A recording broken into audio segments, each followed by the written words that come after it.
Oke, ketemu lagi kita di vlog bagaimana cara membuat naskah sesuai dengan kebutuhan industri. Nah, tadi di part 1 kita sudah membahas tentang bagaimana cara membuat premis yang berdasarkan pada tiga unsur yang terdiri dari logline, yaitu tokoh, tujuan, dan konflik, dan seterusnya. Mudah-mudahan masih ingat ya. Nah, sekarang kita bakal ngomongin tahapan selanjutnya.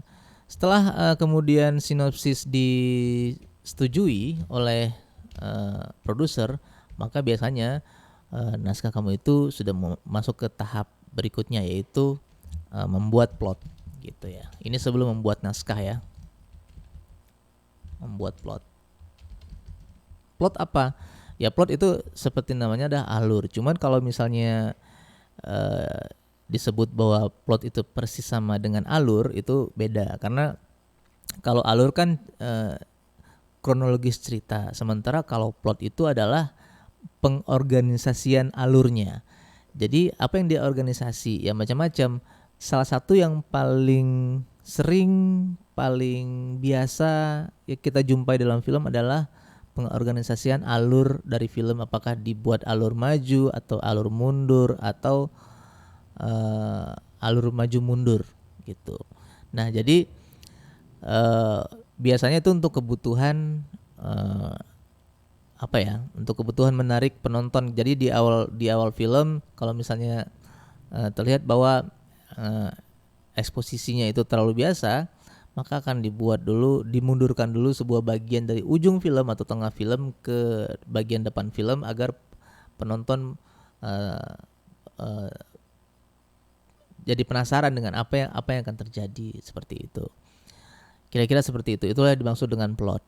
Nah, untuk plot ini adalah bagian yang paling penting sebenarnya daripada membuat skenario-nya sendiri. Karena plot inilah yang akan sangat menentukan apakah film kamu itu akan enak untuk ditonton atau tidak gitu. Nah, bagaimana cara membuat plotnya? Nah, cara membuat plot sebenarnya gampang aja. Jadi eh, kita memulai aja dengan Andi pulang sekolah gitu ya. Oh, kita ikuti dengan plot ini ya. Kita ikuti dengan plot yang sesuai premis ini ya. Jadi buat dulu terdiri dari beberapa hal. Pertama adalah eksposisi. Eksposisi ini adalah pengenalan. Jadi ceritakan dulu di sini adalah kegiatan-kegiatan dari si Anto ini. Anto bekerja, dia adalah rekan yang baik. Jadi terus dia punya istri cantik, baik, perhatian, punya anak satu orang, perempuan 5 tahun, cantik, lucu, cerdas, dan seterusnya. Nah, jadi plot itu bagiannya ada ini. Terus kemudian jelaskan eksposisi ini. Itu jadilah plot. Jadi plot satu adalah Anto, nah dia kan bekerja nih. Dia menyelesaikan, gambar pertama yang muncul sekali di film itu adalah Anto sedang menyelesaikan pekerjaannya di perusahaannya. Ya. Terus dia rekan kerja yang baik. Ya, di sini buat sebuah adegan di mana bosnya memujinya karena berhasil menggagalkan sebuah usaha peretasan misalnya. Jadi dari sini si penonton akan tahu bahwa si Anto ini ternyata orangnya bagus bekerjanya begitu. Sehingga dari sinilah akan memunculkan kenapa akhirnya si bandit ini memanfaatkan Anto untuk mewujudkan keinginan mereka gitu. Karena si Anto ini adalah orang yang baik sehingga bagus kerjanya sehingga bosnya pun muji. Itulah eksposisinya, pengenalannya, siapa dia gitu. Eksistensinya apa gitu. Ya, Itulah dia. Oke. Itu plot. Jadi satu. Terus keduanya, Anto pulang ke rumah. Jadi setelah dia mendapatkan pujian dari bosnya, dia pulang ke rumah. Pulang ke rumah, disambut istrinya dan anaknya, makan malam, cerita soal pekerjaan tadi, dan seterusnya ya. Ini tergantung dari bagaimana kamu mengembangkan ceritanya. Kemudian masih di bagian exposition, pengenalan. Dia punya anak, oke, anaknya sudah muncul di sini, berarti sudah tahu. Nanti cerita dikit tentang anak yang cerdas, bagaimana cara menunjukkan anak yang cerdas, ceritakan di sini ya. Ceritakan di sini. Misalnya anaknya baru bagi raport ya, baru bagi rapor, juara 1 atau juara 2 dan seterusnya. Oke. Terus juga ceritakan juga teman-temannya, orang-orang di sekeliling dia, temannya dan seterusnya. Oke. Ini adalah exposition. Eksposisi ya, pengenalan.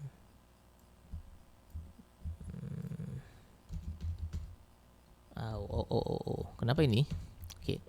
Dan kemudian adalah nanti akan muncul ketergangguan.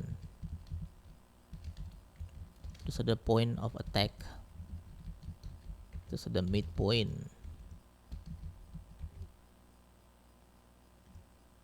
Dan seterusnya. Oke. Terus ada twist. Ada banyak sih, ada planting. Ada banyak sih sebenarnya ya, nanti bagian-bagiannya ya. Nah, kemudian ketergangguan. Oke. Ketergangguan ini adalah sesuatu yang memulai si tokoh melakukan hal tujuan ini. Ya, ini titiknya. Jadi titiknya dimulai dengan bandit yang butuh. Jadi misalnya bandit ini berencana, nanti adakan adegan bandit, ada 5 orang bandit berencana membobol bank. Nilainya 500 juta dolar misalnya. Oke. Tapi mereka kekurangan tim di bagian IT. Ya. Jadi mereka kemudian ada satu bandit dari 5 orang ini yang mengatakan ada tetangganya bernama Anto yang jago dan seterusnya. Jadi bilang oke, kita pakai si Anto ini aja. Terus supaya Anto ini mau gimana? Dia nggak mungkin mau karena dia udah dapat posisi bagus di perusahaannya sebagai IT. Lalu kemudian ada bandit lain mengatakan ya kita sandra aja si istrinya agar dia mau, seperti itu. Akhirnya muncullah ketergangguan dari si Anto. Ketergangguannya apakah dia, ketergangguannya tentu dimulai dengan adegan si istri diculik ya, dimasukkan ke dalam van, diikat, disumpal mulutnya. Kemudian dikabarkan melalui telepon si Anto lagi kerja di kantornya, terus dia menerima telepon bahwa istrinya sudah disandra. Kemudian dia minta bicara sama istrinya, benar istrinya teriak-teriak, "Papa, tolong kami, Papa." Dan seterusnya. Nah, itu masuk semua kemari. Ya, ketergangguan si Anto lagi kerja, terima telepon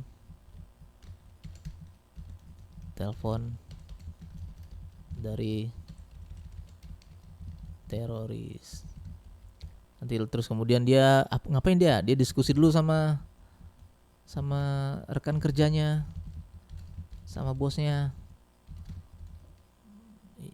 Mereka semua menyarankan, rekan kerja dan bosnya Anto menyarankan lapor polisi. Oke, masuk lagi ke plot berikutnya. Polisi datang. Tapi kemudian kemudian terorisnya ternyata mengetahui, tahu gitu, ada polisi. Jadi mereka mengingatkan jangan sampai ada polisi gitu.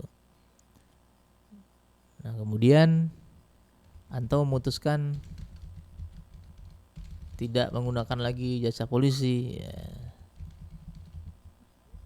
Nggak tahu lah nih gimana caranya ya untuk polisi udah datang terus tiba-tiba Pak nggak jadi ya. Nah itu caranya gimana? Kan nggak mungkin sesimpel itu ya. Polisi kalau udah datang pasti dia akan langsung menyidik. Nah itu harus tergantung cara kamu untuk bisa membuatnya. Mungkin dengan cara misalnya Anto kemudian menghilang atau apa gitu ya. Nah itu dipikirkan. Atau mungkin polisinya nggak usah datang gitu. Ini dibuang aja.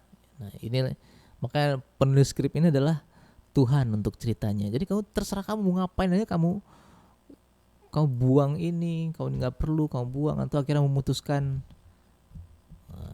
atau dia berusaha untuk mencoba bandapan polisi, tiba-tiba nggak jadi segala macam untuk menuruti keinginan teroris. Jadi kemudian dia pergi ke markas teroris. Bandit itu ya, kok teroris sih? Ya sama ya, oke lah, bandit teroris sama aja ya. Ke markas bandit itu dan mulai bla meneruskan keinginan dari ininya dan seterusnya sampai kemudian ending. Nah kemudian ada point of attack. Nah point of attack-nya adalah titik di mana dia mulai melakukan tujuannya. Oke. Tujuannya apa? Memecahkan sandi dari sebuah bank. Maka point of attack itu adalah di sini. Nah, ini point of attack-nya, point of attack. Anto memutuskan untuk menuruti keinginan teroris. Dia pergi ke markas bandit itu. Oke ya. Itulah dia. Kemudian ada midpoint. Nah, midpoint. Oh ya, sebelum ke midpoint saya harus bilang munculnya ketergangguan ini harus saya nggak tahu ya, ini mungkin memang nggak ada acuannya, tapi saya ingin ketergangguan ini muncul di menit ketergangguan tuh di mana tadi ya, di sini saya ingin ketergangguan ini munculnya di menit at least menit 5, paling lambat menit 10.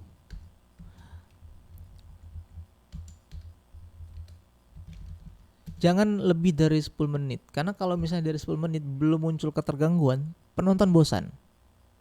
Dan awal film adalah hal yang paling krusial untuk membuat penonton terus duduk dan menikmati filmnya. Sama kayak kita nonton YouTube, kalau misalnya di awal udah enggak, kita langsung skip gitu. Film juga gitu.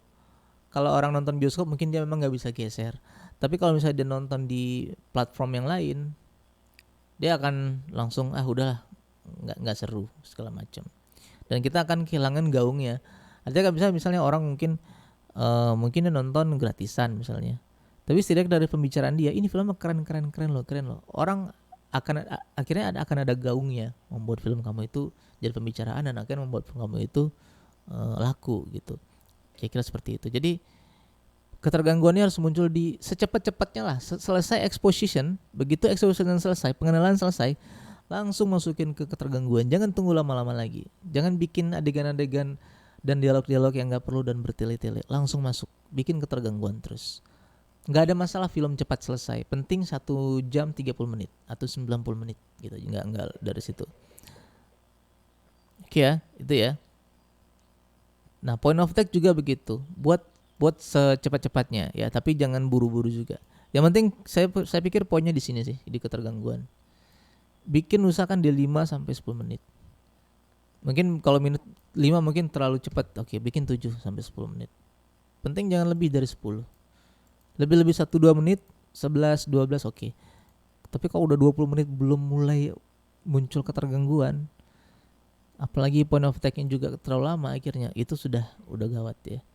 Di bawah 10 menit lah, di menit 7 itu udah bisa bikin. Oke, jadi jangan bikin adegan bertele-tele. Nah kemudian ada midpoint. Nah midpoint adalah Jadi kan film itu adalah bagaimana si protagonis menyelesaikan konflik, kan itu inti dari film. Maka midpoint ini adalah bagaimana sebuah tujuan runtuh dan harus dimulai dari nol lagi gitu. Jadi si protagonis udah berusaha untuk menjalankan tujuannya, udah on the track semuanya. Cuma di tengah-tengah cerita gagal gitu. Udah menuju usahanya tiba-tiba gagal. Dia harus mulai menyelesaikan konfliknya, mencapai tujuan dari nol lagi gitu. Misalnya kayak orang lagi hiking ke puncak gunung, udah setengah jalan tiba-tiba longsor, dia harus turun ke bawah lagi. Itu. Tujuannya apa? Tujuannya untuk membuat drama gitu. Untuk naikin dramanya, naikin ritmenya, enggak flat gitu aja. Itulah kenapa midpoint biasanya itu terjadi di pertengahan cerita. Begitu ceritanya 50%, maka midpointnya muncul di tengah. Kalau misalnya filmnya 2 jam, seperti 120 menit ya, maka midpoint muncul di menit ke sekitar menit 60. Kalau filmnya 90 menit, maka midpoint muncul di menit 45. Di tengah-tengah. Karena di tengah-tengah itulah titik jenuh dari penonton itu. Jadi runtuhkan usaha dia agar penonton, aduh kok gitu sih ya gitu. Jadi ada muncul. Kalau enggak dia dimunculkan midpoint, maka filmnya akan flat dan penonton akan berisiko jenuh seperti itu. Kok gini-gini aja, kok nggak selesai gitu. Ini aja berlaku untuk film panjang, karena film panjang itulah kita harus bagaimana caranya menghindari resiko kejenuhan penonton. Tapi kalau misalnya penonton, kalau di film pendek mungkin nggak perlu ya, karena memang filmnya cepat selesai ya kan. Jadi itulah midpoint. Apakah midpoint diperlukan? Memang nggak wajib gitu. Kalau di film-film Eropa misalnya atau film festival itu banyak sekali. Itu teori-teori ini semuanya nggak dipakai ya. Tapi kita kan untuk komersil gitu, untuk pasar industri komersil. Jadi ada hal-hal ya bagaimana caranya kita harus jadikan pegangan agar penonton itu tetap menonton film kita. Ini nggak berlaku untuk film-film ini ya, yang saya maksud film Eropa, film festival dan seterusnya. Oke, kemudian ada lagi twist. Twist itu bagian dari film. Ini twist boleh ada boleh enggak. Saya juga jarang pakai. Jadi misalnya hal-hal yang menjebak, misalnya mengalihkan ya, menipu dan seterusnya. Jadi misalnya kalau film-film hantu kan sering tuh ya, dia lagi jalan sendirian di lorong rumah sakit, tiba-tiba ada yang nepuk dari belakang, dia pikir hantu, rupanya temennya. Nah itu twist ya, hal-hal begitu. Kemudian ada planting. Planting ini adalah sesuatu yang kita munculkan di awal cerita, lalu muncul lagi di akhir. Nah biasanya ada satu orang tokoh tidak penting misalnya, tidak penting. Tapi tokoh inilah yang di saat midpoint si Anto stuck buntu dengan solusinya, muncullah si tokoh tidak penting ini. Tokoh tidak penting ini muncul lagi di sini menyelamatkan si Anto. Atau mungkin memberi jalan keluar ya. Nah, dia di plot kedua, di scene 2 muncul lagi di scene 10. Inilah disebut planting. Artinya kan nanam nih. Artinya kita nanam sesuatu di sini, tumbuhnya itu di sini. Nah, planting. Planting ini bisa tokoh, bisa benda dan seterusnya. Jadi enggak kaku sekali ya. Bisa macam-macam gitu ya. Nah, jadi sering begitu. Kalau di film Hollywood kan kamu pasti sering nemuin hal-hal seperti ini. Dia enggak penting di depan, tiba-tiba muncul di akhir cerita sebagai penolong. Sering sekali ya kan. dan seterusnya. Jadi ada banyak sebenarnya, tapi yang penting inilah. Yang paling penting sebenarnya ini paling penting. 4 ini paling penting ya. 4 ini harus ada, wajib ada, dan sesuaikanlah dengan apa yang saya sebutkan tadi, munculnya di waktu yang tepat. Jangan diundur-undur gitu ya. Dan jangan juga sangat terlalu cepat gitu. Itu nggak boleh juga. Seperti itu. Nah, kira setelah itu jadilah plot ya, sampai ending jadilah plot. Plot inilah yang nantinya akan dikotak-atik sedemikian rupa sehingga menjadikan sebuah alur cerita yang enak, nyaman, runtut, tidak menjenuhkan, tidak membosankan, dan akhirnya jadi sebuah urutan film. Ini yang akan sangat lama disusun. Bahkan bisa lebih lama dari naskahnya, dari skenarionya. Karena inilah nyawanya film ya. Ini harus tepat, tidak boleh bertele-tele, tidak boleh norak, tidak boleh nggak masuk akal. Semua itu harus sempurna. Ini harus dibahas, di brainstorm dengan beberapa orang sehingga akhirnya ada masukan-masukan. Ini penting sekali plot. Oke, ini plot ya, penting sekali. Ini bikinnya bisa lama ini ya. Sama lamanya dengan bikin naskah. Kalau naskah 100 halaman, sebenarnya cuma 1-2 halaman kok bisa sama lamanya ya, karena mikirnya lama. Kalau kita bikin naskah nggak terlampau lama lagi mikirnya ya. Lama ngetiknya aja. Di sinilah kita mikirnya lama, kita bikin selama berapa minggu, terus kita simpan lagi, kita pendam. Nanti udah selang 5 hari kita buka lagi, lihat apa yang kurang, apa yang lemah, perbaiki semua di sini. Oke. Bikin ini bisa bulanan, bisa mingguan, bisa bulanan ya. Tergantung gimana tingkat kesulitan ceritanya. Oke. Nah, itulah plot. Nanti setelah si produser oke dengan plot, approve dengan plotnya, baru masuk ke skenario.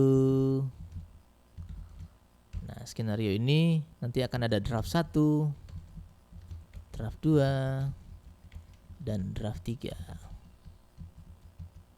Apa itu? Kita akan kasih tahu kamu di part ketiga. Dadah.